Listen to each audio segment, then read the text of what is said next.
If you're selling low stuff on eBay, stop. Just quit doing it right now. Don't sell any more low priced items on eBay. It's just not the best way to go about your business. We're going to tell you why in just a moment. Welcome to the Prof Sales YouTube channel. I am Prof Sales. And I'm Just Ask Kaaren. See what I did there? It's I my do. radio voice. I do. And on this channel, we talk about being a reseller. We talk about being a business for yourself, an entrepreneur, selling on e-commerce platforms like eBay and Amazon, and developing a positive mindset and a positive little niche here on our little corner of the interweb. The YouTuberverse. YouTuberverse. All kinds of helpful links in the description below, and resources, so you can look down there. And we're glad you guys are here. There's a live chat going right now. So if you ever want to join us, we're usually on at 2 o'clock Eastern Standard Time, Monday, Wednesday, and Friday, usually for about an hour. Sometimes a little less than that. But we're glad that you guys are here and join us today. And if you have a question or comment, leave it in the chat. If you want to like this video, that would be awesome. If you want to dislike this video, that's awesome too. But just don't ignore it. Oh, I see what you did there. It's like I was totally the mime. I don't speak mime. Oh, that was in a movie I saw. You don't speak mime. Is that really a language? I feel like it's not. So I'm totally addicted to Netflix originals, and I just finished watching this great movie called Manglehorn, and it was Al Pacino, and he was Manglehorn, and he doesn't speak mime. So I didn't watch that movie. No, you. Where was I? It was Sunday Fun Day, and you were doing other things. Boo. Sunday's my day. So what are we going to talk about today? Because I had an alternative title. What are we doing? We're saying don't sell the low price things on eBay, or let's beat a dead horse, right? This is the topic that just will not end, and I feel like I need to beat this dead horse. That sounds bad. It's also very wordy. And it sounds kind of gross. Oh, you know what? Although, if the heart is not beating, there will be no bleeding. So there's that. That rhymed. I know, I did that on just purpose. In time. I can be quick and on the fly as well, Prof. Let's talk terms. I realize I just pointed at everyone. It's like terms. Very 3D. Put on your 3D glasses, folks. All right. So I know that this topic is going to upset some people. And there's already people in the chat saying, hey, I sell low price items, so screw you, Prof. But is that what they're saying? I feel like that might be what they're saying. It might be a little sensitive. That was very nice. I mean, it wasn't very nice. Yeah. So we got to talk terms, because I hate it when people say things. They say things like stop selling low price items, and they don't define what they mean. Right. And I'm always the disclaimer one, because I feel like folks join us and they watch like 1 minute of the video, or they'll join us, they'll pick it up like in the middle. And then all of a sudden we're branded as these folks that are telling you not only to do the wrong things, but we're telling you to do these astronomically unrealistic approaches. And my challenge to you is, if your like blood pressure is going up, do us all a favor and invest a little extra time. And if you have to weed through, but there's always a point. There's always a really good point. What we're saying today comes from a good place. And we're not saying, oh, all you people that shop at the bins are doing it wrong, or all you people that sell things for under $1 bazillion are doing it wrong. Stop. You might start saying what I'm saying. I know. I kind of jump ahead sometimes, and I get in a lot of trouble because it's just the way my brain works. But just stay with us. There is always a good positive point to be made. Sometimes we make it quickly, sometimes we don't, but whatever it is, we'll have some fun along the way. Yeah, and Kaaren, you make a great point. This is in no way a assessment of you as a person. This is talking about a business model. This is talking about a way of running your business, a way of running your hobby, whatever it is. And it's talking about your mindset in general, but it's not talking about you. This is not an evaluation of you as a person. So just leave that at the door, because that's not valid at all. And I know people feel that way. Like there's some people who anytime you criticize something they're doing, they take it so personal that they can no longer keep an objective sense of, analysis about what it is you're saying. And they just shut down or get mad or what have you. Well, and you just said something that isn't at all what's happening. We're not criticizing. We're assessing. We're pointing out. We're like that. I mean, that's when you take it personal, right? When somebody says something constructive, and I don't think you know, if we're going to be not nice, which is very rare, we'll just come out and tell you. But in this instance, we're not being critical at all. We're observing, and we're being in our minds constructive, and we're saying, you know, there's a different way to do it. Like, you don't have to bust your butt, and there's just a different way. There's always a better way. There's always a smarter way. Right. And surround yourself with positive, like-minded people. And if you're new at this, especially, take a deep breath, take it all with a grain of salt, and just stay with us, because we're interested in your success. We're going to share with you our success, even our failures. You know, like I always like to say, we're the guinea pigs of the tube, because whatever we do, we put it out there, and win, lose, or draw. Win, lose, or draw. That was a great game show back in the day. But I'm going to ask you guys, and I'm going to ask in the chat, and then if you're watching this video later, please leave a question or comment. When I say to you a low-priced item, what does that mean to you? Well, we have to define our terms, right? Like, what does it mean? Are you thinking about it in terms of a specific dollar amount? Are you thinking about it in terms of, well, I spent this and I want to make some X of this in terms of profit, and if it's below that, like, if it's below a half an X or 2X or 3X or whatever, then that's not enough. What does it mean when we say, what does it mean to you when I say a low priced item that you're selling? And I'm going to give you a definition that I think is a great place to start. Okay. That's, you know, a starting point is always a good place because to you start. have to start with something. You can't just say, or you'll fall for anything. Wait, no, that's a different one. Go ahead. You can't just say stop selling low-priced items and then never define what a low-priced item is. You have to at least be able to start with some sort of definition. And people are saying different things in the chat. $7.99. Someone put 98 cents to $4. A one-off $3 item. That's not so good. Under 15. People are asking some questions too, like, you know, what are we selling or what are we sourcing at? Well, then that goes, Richard, that goes into the X question, right? Like, if you buy it for $5 and you sold it for 10, that would be a 2X, right? So would that be enough for you? Would you want a 1.5X, a 2.5X, you know, whatever it is? So you can look at it that way. I got one. Yeah. And some of these may or may not, like, what if Ed Miller's $7.99 thing, what if he's got 1,000 of them and it's like the Kardashian widget of the week? You know, in that instance, maybe that one listing might be good for him. You're jumping way ahead, but thanks. Oh, sorry. I'll just sit back here and watch. No, I want you to keep contributing, but I'm saying, like, we're not there yet. Okay. We're not there yet. Like, we're talking about just one item in the moment, for the moment, and we can get into these other extenuating circumstances. So I'm going to tell you 1 into 10 works in quantity. Yeah, I'm going to tell you kind of my definition of it, and someone already said it. $10 or under, especially if you're offering free shipping. That to me is always a low priced item. Now, I'm not making a judgment on the item or you as a seller. We're talking about whether or not this makes sense. So $10 and under is always a lower price item. And I'll explain to you in a moment why I say that. And there's lots of people who sell $10 items and under, or somewhere around that, right? I want to make it clear that a clearance item, something you're trying to get rid of in your store, in your listings, that's different. Mm-hmm. That is different. If you had items priced higher for a while and then you're like, all right, I just want to get rid of these items, and you price it down much lower because you want to just turn some capital back over, that's different. That is not what we're talking about here. That is not the definition of a low priced item that we're going for. So don't think it's that. What?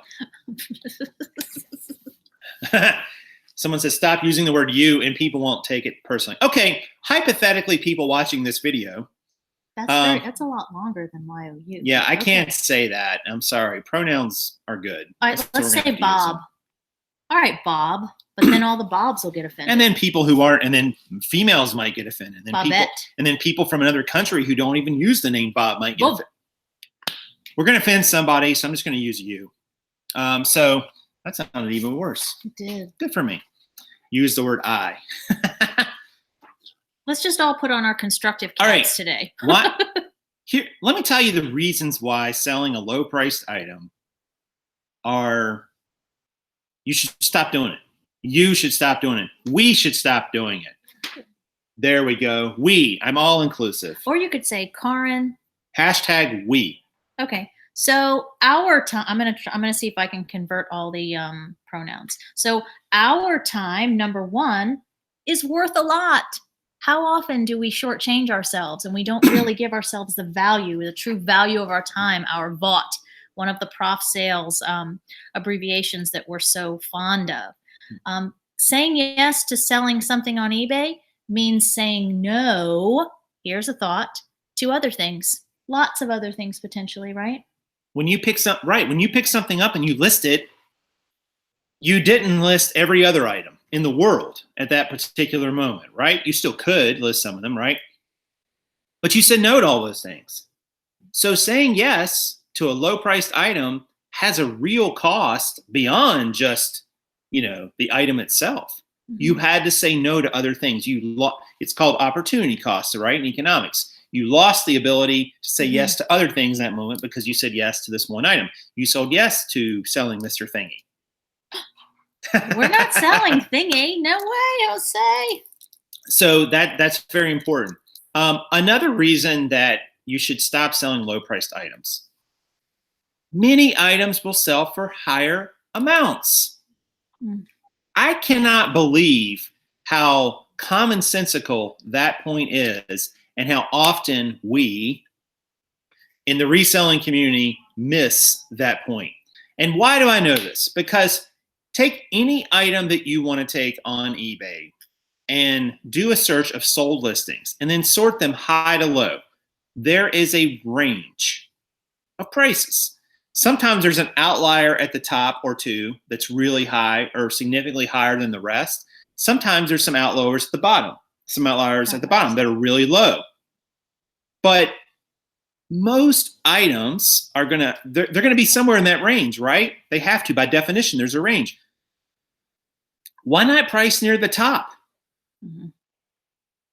Like, why do we buy this argument that if I price something at the top of that range, it won't sell? Well, okay, if your item's range is $20 to $50 and there's one that sold for $100, that's a big difference. Yours might not sell for that unless there's something very particular, about it. But why not price it at 50 or 48 or 47? Like, I don't understand this logic that I think it's a fallacy that, I can only price stuff low to get it to move. That's not really true. That's not really true. And the reason we know that's not true is because we see it in stores. We see it in retail stores. Retail stores run clearance markdowns, right? Mm-hmm. Sometimes they have items on promo, then they go back to regular price. Then they start a clearance cycle of prices. And guess what happens at the end? Some percentage of those items did not sell, even though in some cases they got down 90% off. And they didn't sell. And you can go to any store you want to name and find that. There is no store that I'm aware of that has ever existed that has 100% sell-through on every item 100% of the time. Does not exist. At the end of it, at some point, that store makes a decision to bundle up said items and try to sell to some sort of bundler, who is some sort of liquidator who's going to get rid of those. But it didn't sell to the customers. So why do you think that pricing your item lower is going to necessarily sell it? It doesn't necessarily sell it. It doesn't necessarily sell it. And it could lead to buyers not buying it, which we'll talk about here in a moment. And number 3, do you want to do number 3? Of course I want to do number 3, because this is one that I could just say until I'm blue in the face. It takes the same amount of time to source, photo, and list a $10 item than it does to do the same for a $20 item, a $30 item, a $50 item, right? Yep. It does. I mean, mic dropped. Again, it goes back to the time equation. You've got an item. I've got this item and I want to sell it. All right, but I've got this other item over here that I can also sell. I've got this item I can source, or I got this item over here I can source. And one sells for more. Or this one sells for more than a lot of the other items that maybe I have. Why not sell it? I'm not suggesting you have to go out and start selling $1,000 items on eBay, or $500, or even $500, or even $100 items. But this idea, what's interesting to me is so many people in our community complain about the flood of items on eBay or Amazon, or pick your platform, doesn't matter. And yet, a lot of those same people go out and contribute to that flood and price and source items right in those ranges. Well, why would you do that? Like, I don't understand that. Like, I thought when I started selling jeans on eBay, I started looking at the total number of listings, and it was in the millions. And I looked at the total number of items sold. It was also in the millions. And I realized very quickly there was very little chance of me swaying the market. Like, I would have to have such a huge percentage of the pre-owned denim on eBay. I'd probably have to have 5% to really seriously influence prices and quantity and so on. And that would be a lot of jeans, thousands, tens of thousands of jeans. So I knew there was not really much chance of me doing that. So I felt like I could grow within that niche to a certain, pretty far if I wanted to, and it wasn't going to affect things. And that's the reality with you too. Most of the stuff you could sell at a higher price, and it's not going to drastically change the market. You could sell at a lower price, it won't drastically change it either. But if you sell at a lower price, you get less money. That does change. That is a known quantity. We don't know how fast your item will sell. We don't know how many people it will take to see it before it does sell. But what we do know is if you sell an item for $15 or $20 versus one you sell for $10, you will make more on the $15 or $20 item. We know that. That is a fact. That is irrefutable. So we know that. So we know if you can sell it at those prices, why not do it? That's my argument. Right. And somebody said in the chat that it's the difference of passing on a guaranteed $5 profit for the unknown of a $10 to $50 profit. And I would challenge you in that, how do you know that it's a guarantee of 5?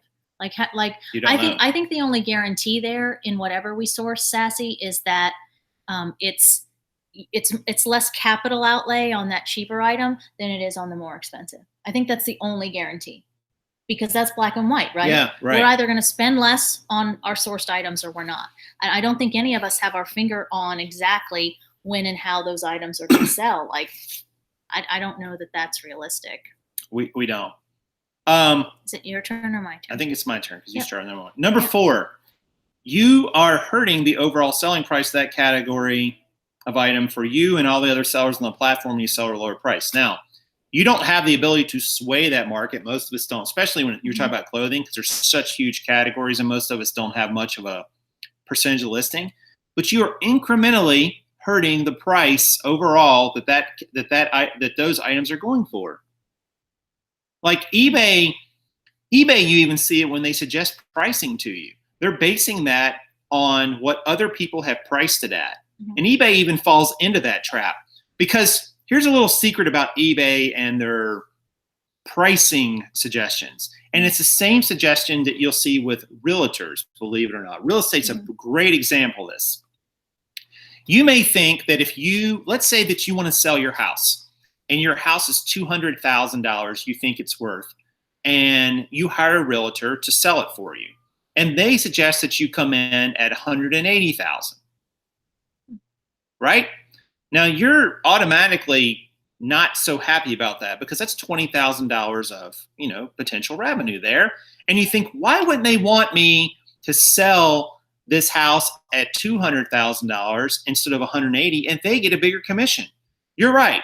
They get a slightly larger commission, but it's not worth the extra work and the extra wait time they're going to have to sell that at that price if that's above the comps in the market. They know at 180, or they think at 180, it'll flip quickly and they'll get their money today, rather than pricing it at 200 and they have to wait much longer for their money. So that's a little secret real estate agents won't tell you. They're not out to get top dollar for your house. They're out to sell it quickly. eBay is the same way. eBay is suggesting you sell things at a lower price because they believe that it will move quicker and thus increase their revenue faster and more within a given time frame. That's what they think. That's their business model. They're not necessarily looking for you to get the most money. They're looking to get some money quicker.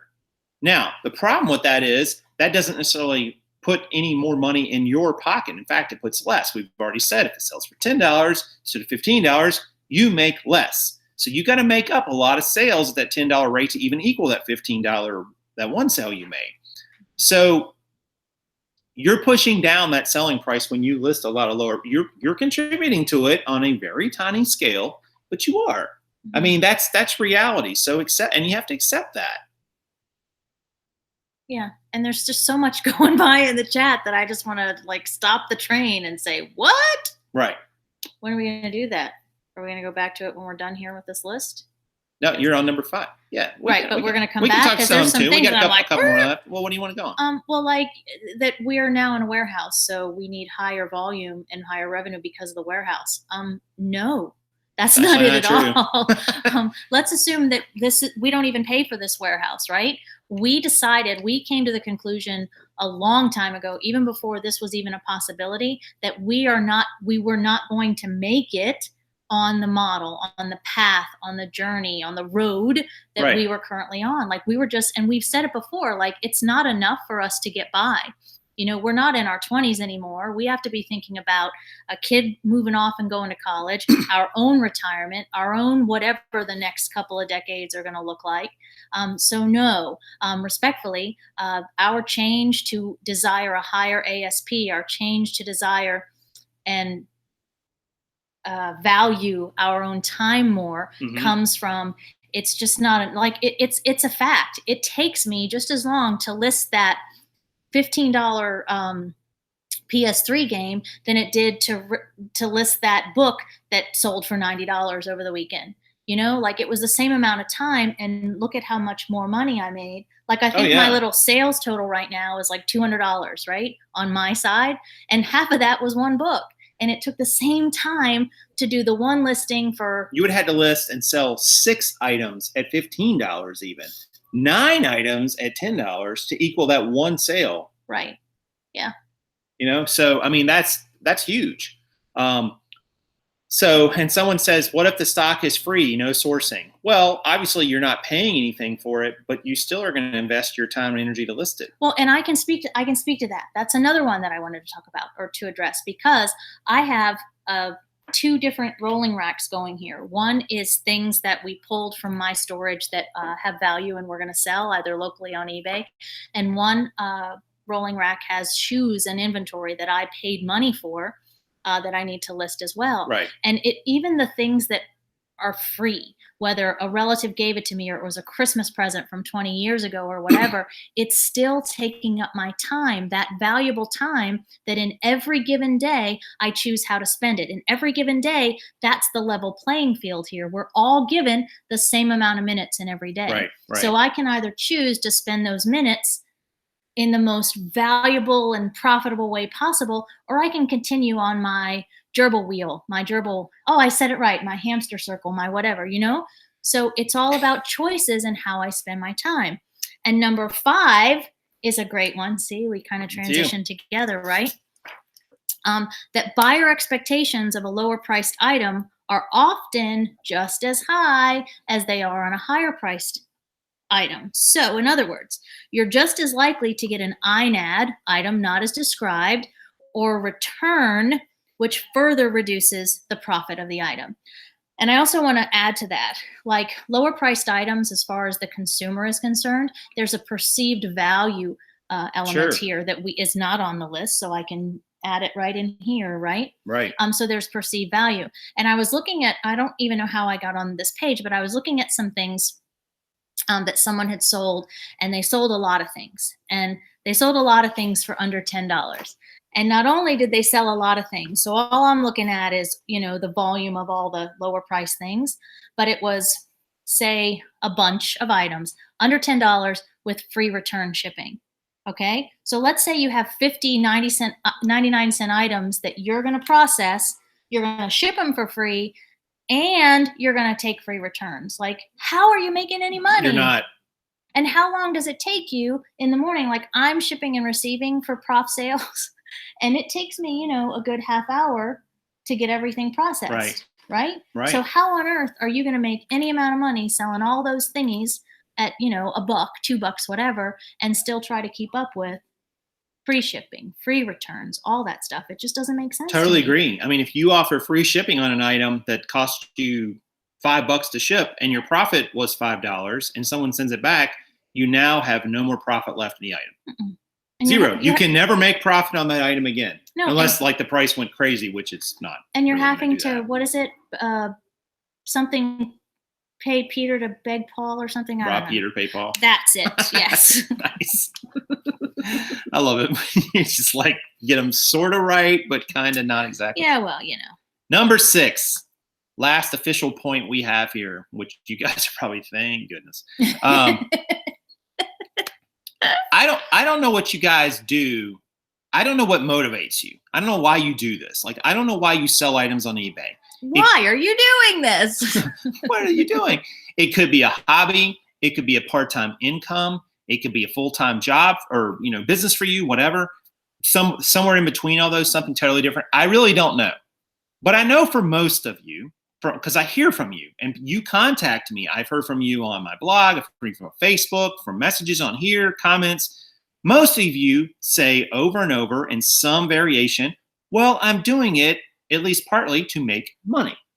Right? Because we put value on money in society and so on. And, you know, we value that we see that it can buy us time to do things we want to do. Whatever. We're not going to go down that argument.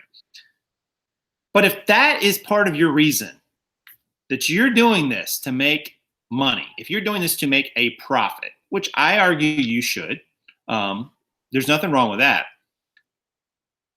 Minimum wage or low wage paying jobs are often just as profitable on these low priced items, and you don't have the risk of going into a business, nor the time you need to, nor all this time and opportunity cost to go find things and buy things and, you know, store them, photo and list them.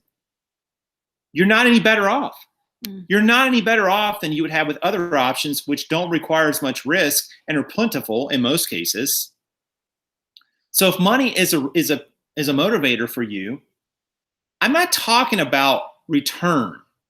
Return is different than actual dollars. If you flip something for $6 that you make $6 on it and you paid $1 for it, that's a tremendous return on investment, but it's not a lot of money. It's like $5.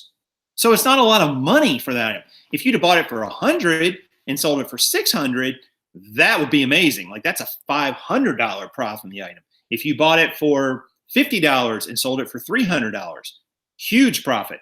But you bought it for $1 and made $6 on it. That's just not much actual dollars return because you have some expense there. You've expended your time and energy to go find that item and source it and list it and photograph it and all these things. So you didn't really make a lot of hourly rate. And if you want to make money in this business, you've got to figure out what is your time worth. Is it worth the time and energy to sell lower priced items that even though they have a great return, percentage wise, just don't generate many dollars? I would argue it's not. I mean, I have never heard a convincing argument for anyone that says, well, when I flip through, you know, this item and make $3 on it or $4 on it or some of the ridiculously low amounts, I'm like, but you took the time to get that item and list it and photograph and all these things, pack it up and ship it. When you do it on an hourly basis, you would have to be turning ridiculous volume, far more volume than you could turn as a single person. That's what doesn't make sense to me. And if somebody can explain that to me, I'm all ears, but I've never heard a good explanation of that model. Right. And in all fairness, I think that you're just going to have to agree to disagree with some people on this one, right? But I'm right.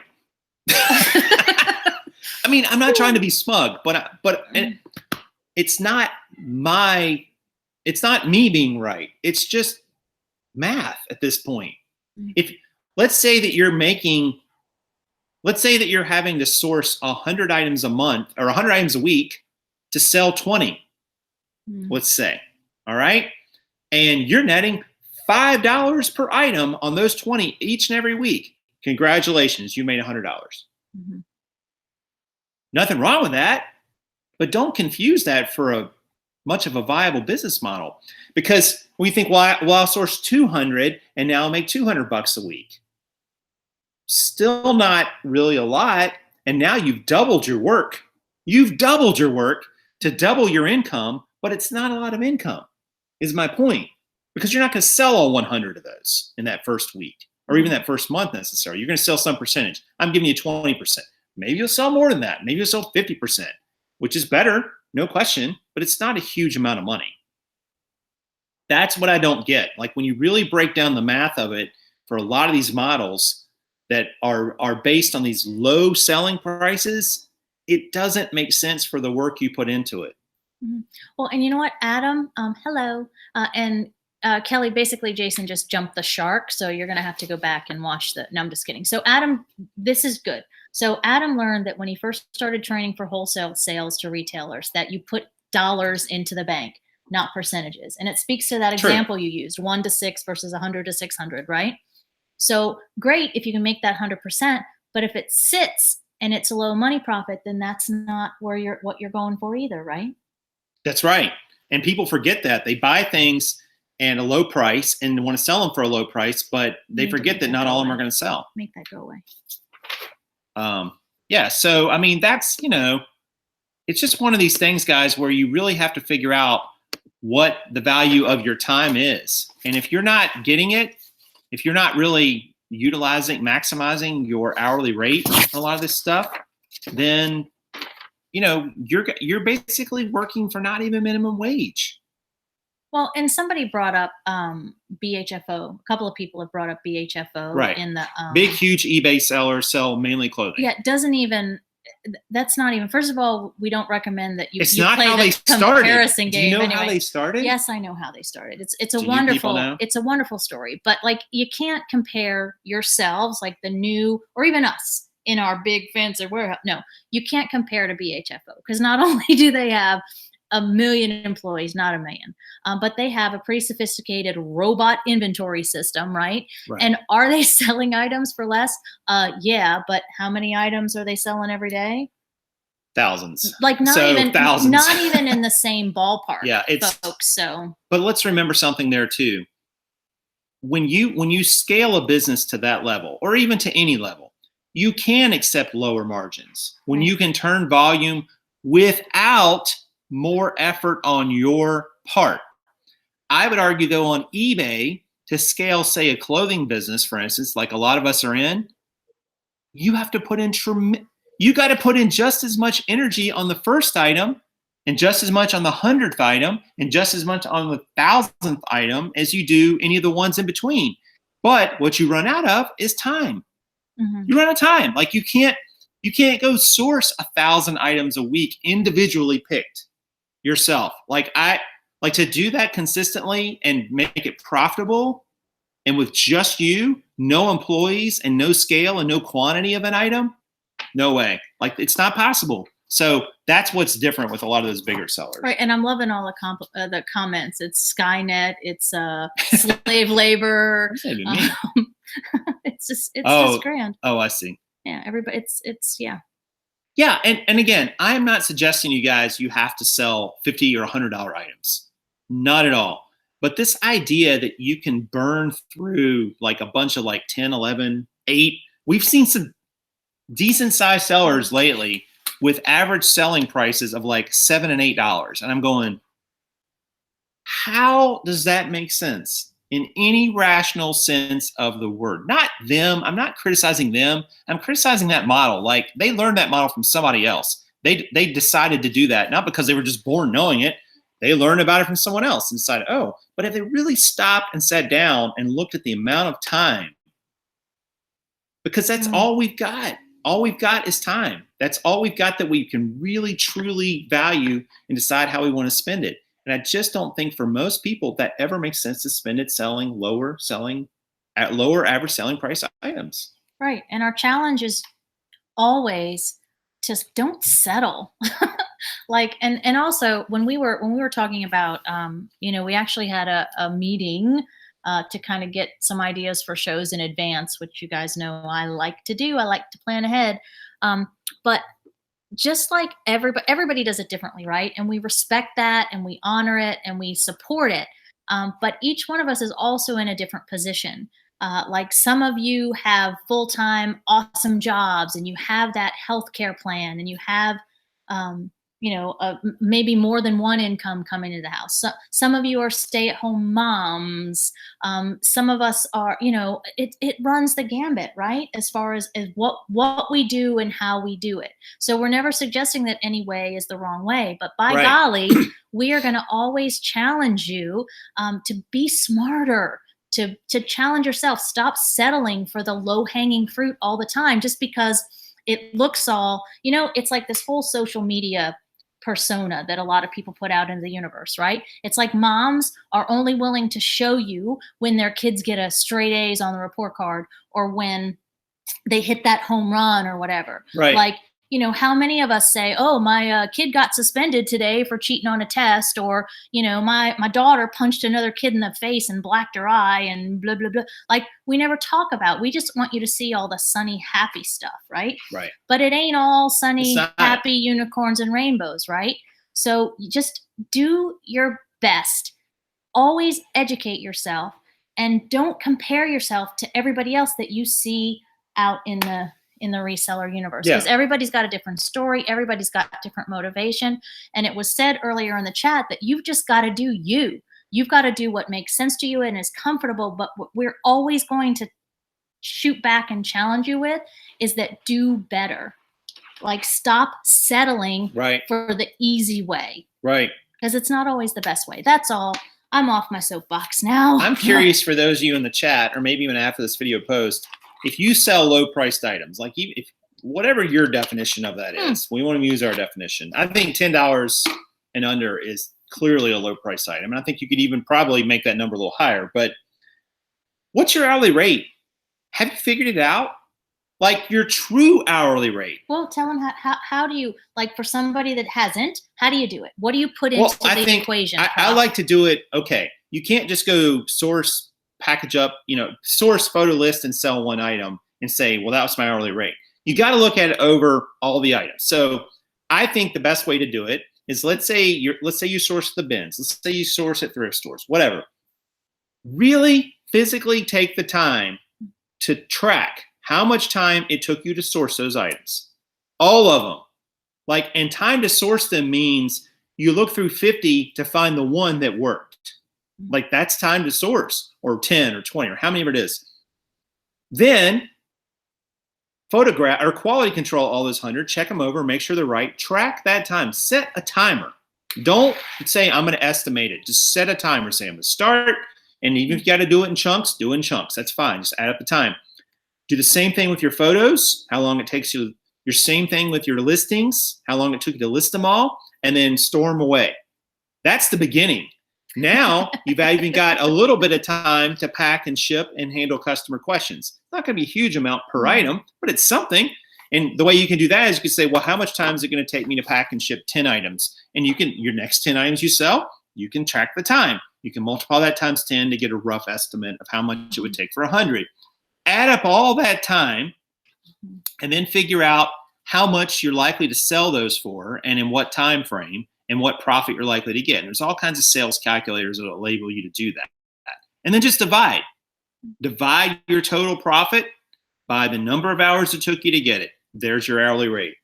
Well, it's not actually your hourly rate because we haven't figured out taxes and overhead at that point, which are still there. Which a lot of folks forget to.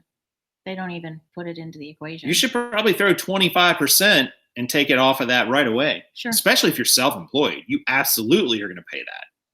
So Rob says, my life is the REM video, Shiny Happy People. Shiny Happy People. That was a great video. Kate Pearson, the B-52s. Yeah, was in that video. She was. Shiny hat. I love that. That's so funny. Thanks for the super chat, Rob. Yes, Rob. It's always good to see you. And you know the lyrics better than most, better than me for sure. But it'd take me a minute to remember. Is there some irony in those and some snark in those lyrics a little bit? Sarcasm, yeah, perhaps?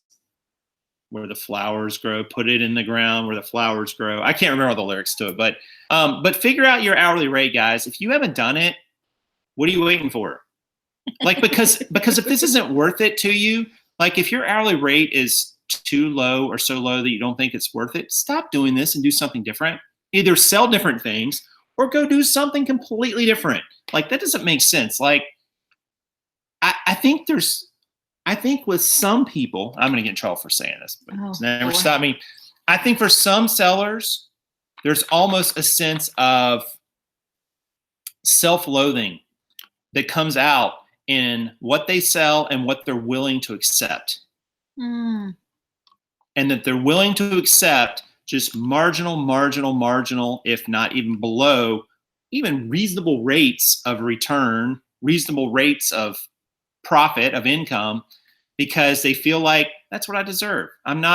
This is the best I can do. And I'm like, that is BS. That is total BS. That is not the best you can do. You absolutely can do better. There's so many ways to do it differently, and you don't have to settle for such crappy results like that. But I think for some people, that could be what's going on. For some, not all. Please don't say I'm saying everybody does that. You're going to get in so much trouble. I'm going to get in trouble, but it's, you know what? I'm going to speak the truth here I'm going to speak as I see it. You may or may not agree with me. That's fine. But I'm not gonna hide behind all these platitudes. So TJ's like, oh my God, that's it, Prof. You just complicated my whole life with all the math. But it's a good exercise to see, like, really. Total BS, the name of my next eBay store.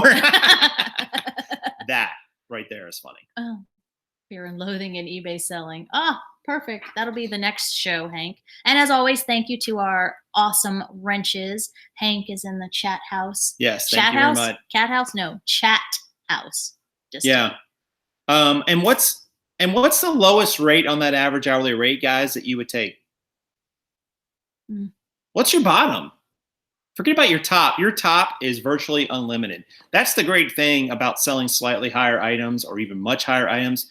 Your hourly rate you can make, your profit you can make, for all intents and purposes, is unlimited. That doesn't mean you'll ever reach up to such lofty levels, but can you really say, oh, I don't think being a billionaire would be enough for me? I mean, that's ridiculous, right? I mean, you can go as high as you want to go with this, right, wherever your ability and your perseverance will take you. But but you can only go so low. And I feel like a lot of us settle for those low amounts. So I just don't think you need to do that. I mean, I don't know if that all came out right. It sounded better in my head than it probably came out. Well, and let's bring it back to a completely different, let's go get in touch with some of the feels, which is what I always like to do. And it is Monday, so we're trying to be as motivational and positive as possible. But we've had recent rugby discussions, okay? And I'm going to kind of turn one of the questions we asked my own son about why he does what he does and why he's passionate about playing the sport. And the question is, why do you do it? Like, why are you selling on eBay? And if it's not bringing you joy, if it's not making you happy, if it's not serving a big, huge, important purpose in your life, right, then, I mean, you just said it. Then why are you doing it? If all you are is frustrated all the time, if all you are is losing money, all you're doing is complaining all the time, then yeah, don't do it. Stop. Because it should be fulfilling something, if it's and when we were talking about the idea for the show, everybody does it differently. Like, this person might have that full-time job and this is just to augment an existing income, sure, right? This person might be saving up to buy that pontoon boat or buy that cabin on the lake or that extra car or whatever, right? And sometimes that's enough. Like, sometimes it's enough to get through the trudge of it all, to have something to look forward to. But by golly, folks, if you're doing this and it's just grind all the time and it's yucky and it's making you crazy and it's stressing the relationships in your life, then do something else. Yes, I totally agree. And Aquafina says, I think lower price items are a good idea if you have volume. Plus, not everyone wants to pay for expensive little items. But here's the problem, Aquafina. eBay does not suit the high volume seller who is a solopreneur very easily. It doesn't. Mm-hmm. Because it's intensive in terms of time and space, not maybe capital, but the time and space to scale eBay is a challenge that most sellers have tremendous struggles with, including us. And it's not easy to scale an eBay business to sell a high volume, low margin, using that type of model. It really isn't. So if you want to go that route, there's different ways to do it. Now, some people mentioned earlier, there are certain things you can sell in quantity. When you can get one and list a quantity of 10 and spend time just to list one, that's tremendous. Then you could argue, all right, now my hourly rate, or if I just sold one, was this, is now potentially 10 times that. That's tremendous. Like, that is actually working smarter. And that's why I hesitate to put a specific dollar amount on this, because it's tricky. Because in that case, if you're making $5 per item, but you can list one, you can do one listing and put a quantity of 20, great. No problem at all. Like, that makes tremendous sense. Instead of doing one listing, you really just put up 20 and you're going to sell through, over time. But for most people, that's not what is happening. And that's not what most of our viewers are. Most of us who watch this channel in the reselling community, we're buying one-offs. Yeah. You got to list one, you got to source one, you got to photograph one, you got to list one, rinse and repeat. You got to source one, photograph one, list one, repeat. And that model is really hard to scale. Well, and we tried to do it. Like, we tried to scale jeans, right? Lots of people have tried to do it. You can do it. This is where it breaks down. The reason some people are selling in these lower price models is because they can't spend the capital to get items that are even marginally more. Like, oh, I can go buy $1 items all day, but suddenly double that to 2, and now your capital requirements doubled. And because you're not making a lot of actual dollars in profit, because you're selling such a low average selling price item, you can't afford that extra capital cost. So they can go and buy a bunch of $1 items that they can sell for 10, and then just put all their time and energy into listing and photographing, because that's all they got. That's all they got left at that point, because they have to turn any kind of volume. But if they increase their capital, their sourcing costs just a little, they couldn't sustain that, because they wouldn't be turning enough profit on the back end to reinvest, to get enough back out to reinvest. So that's why some people do that. And it makes them feel good, because they're like, oh, I have up 500 listings. I have up 1,000 listings. I was able to go buy 75 items today and spend $105. Look at me and how awesome I am. I'm like, yeah, but you're not going to make any money on them. And you're going to put a ton of work into them. An awful lot of work into them for such a low rate of return. Not percentage return, but actual dollars. That model, whatever your sourcing source, is just so, so, so difficult, especially if you're by yourself. And I just don't think it makes sense. I just don't. Sorry, it's me. You guys know what you get here on this channel. You got 170 some people watching, so that is unbelievable. That's pretty cool. Thanks for stopping by today. So were you going to talk about anything like that eBay email that you got? Oh, yes. One quick eBay story here. So a few days ago, I sold a pair of tennis shoes for like $85. And the buyer immediately messages me and says, hey, my shipping address is wrong. Can you ship to this other place? Their shipping address was like New York. They wanted me to ship instead of New Jersey, or vice versa. I don't remember which one. Doesn't matter. So I've run into that a handful of times over the years. I'm sure many of you have too. I look at their feedback, and their feedback was 2. I'm like, one of which was mine, because it was auto feedback. So really their feedback was 1, and it did it when they paid. Yeah. And so I messaged him and said, hey, if you want to go ahead and change that in PayPal, great.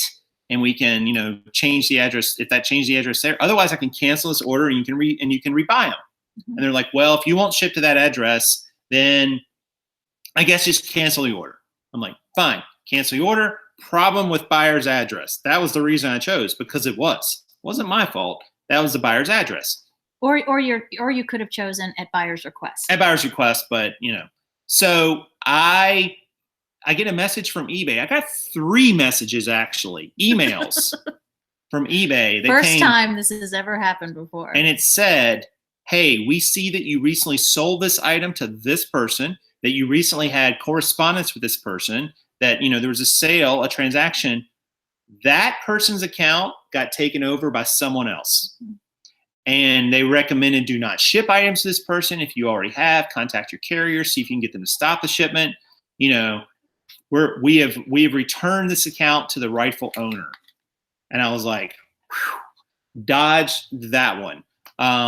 So the lesson being there, if it seems suspicious, it probably is. You know, and I hate to be that way, but in that case, with no feedback, and instantly, they sent the message instantly asking me to change the address. Like, I literally heard the ka-ching, and I heard the message come through like 5 or 10 seconds later. I'm like, they literally had to have had it typed and submitted. Like, buy, submit. And they were just hoping, praying that I would ship it out to them. They would get that item fraudulently. And, you know, I just don't do it. So lesson there, guys, if you run in a similar situation, I would not do it. Moral of the story, just don't do it. Never monkey with whatever's on file, because it's not that difficult to go in and change your address on the PayPal. So yeah, just don't do it. Don't do it. Yeah, somebody asked if they were drop shipping my stuff. Yeah, they were dropping it all right, drop shipping it right to their house and on someone else's, using someone else's account. They had their account, not just their credit card, their account. Yeah, the entire account. And it's interesting because sometimes when we're being overly productive, like if when we come in on a Saturday, if something sells while we're here in the moment, we go ahead and ship it out. So can you imagine, like, if it had been that sort of scenario, like it would have sold and then we would have, you know, so. Yeah. The ironic thing is, if they wouldn't have messaged me, I would have went ahead. I almost went ahead and shipped it to the original address. Like, I was prepared to do that because then I know I have seller protection. But when they sent me that, or when they sent me the return message saying, well, I guess if you won't change it, just cancel it. I was like, oh, all right, great. Not a problem. So we have to, yeah, don't monkey with the monkey or the mammoth. Or the mammoth. I'm with all y'all. But so Motivated asks a question, and I'm going to attempt an answer, and you can, yeah.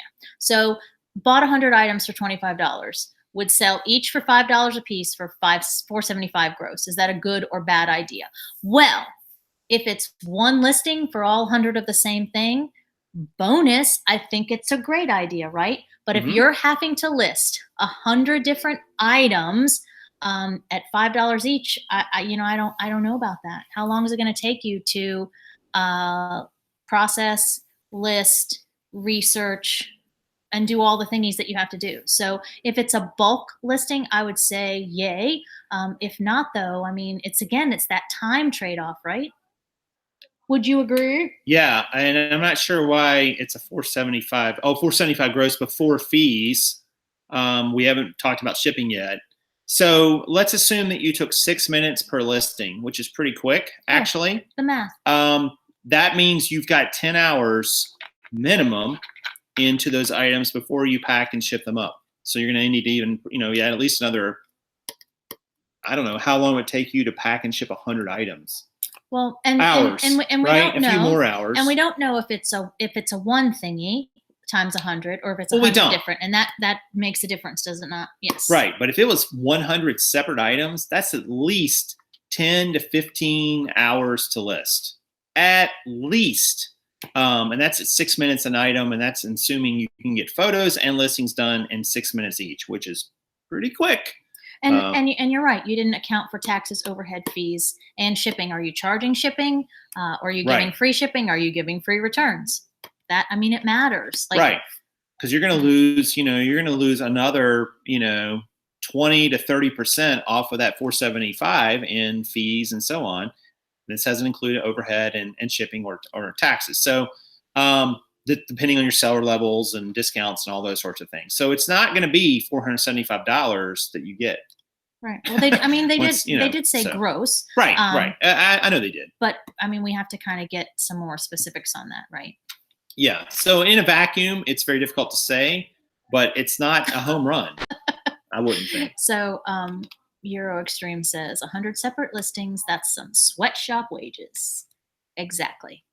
It really would be. Let's think, even if you were able to list and pack and ship all those in 15 hours and you pay no fees, no taxes, no overhead, no shipping costs. your hourly rate would be $31.67. So it's only going to go down from there. Well, and it's going to go down drastically. Right, because we've got to include fees and shipping and taxes and overhead. We haven't included any of those. And did you include cost of goods? Yes, because I took the 475. I took the 475. Okay. Gotcha. So yeah, so you're at $32 an hour, basically before all those things. So there's nothing wrong with that hourly rate. That's a good hourly rate. If you multiply it over a whole year, you're making 60 some grand.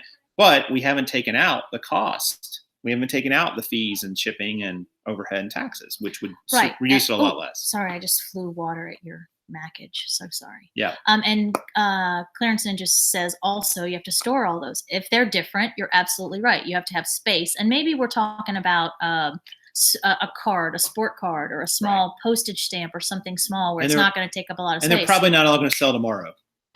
Right. And then there's that too. You're going to hold on to some of them for a while. I don't know how long. I don't know what the sell-through is, but you're not going to sell probably 100% of them tomorrow. You're going to sell some percentage of them. Come on, motivated, inquiring minds want to know. fill in the blanks so we need more details. We can play out this scenario correctly, right? Yeah, but that's the kind of stuff you need to do, guys, with the items that you're sourcing, whatever your niches are, whatever your items you're going, whether you're going wide or narrow. You need to be able to look in there and say, what am I really going to make on this when it's all said and done? And if the answer is not something you're willing to accept, then go a different way. Right. And be honest with yourself. Don't be afraid to call a spade a spade. Dial a friend. This is like what? Who Wants to Be a Millionaire? We're just call a lifeline. What are you talking about? We're making opposite nonsensical points here. Like normal, right? But don't hide behind, a lot of times we paint this pretty picture and I'm not saying motivated, that's what you did here. Not at all. No. But I took in $1,000 this week. Okay, that's great. But how much did it cost you to get there? Sure. And be honest with yourself, because that honesty, I'm telling you, is going to help propel you. It's going to help keep you motivated and on the right track for success. Because here's the thing, guys, only you know what your numbers really are.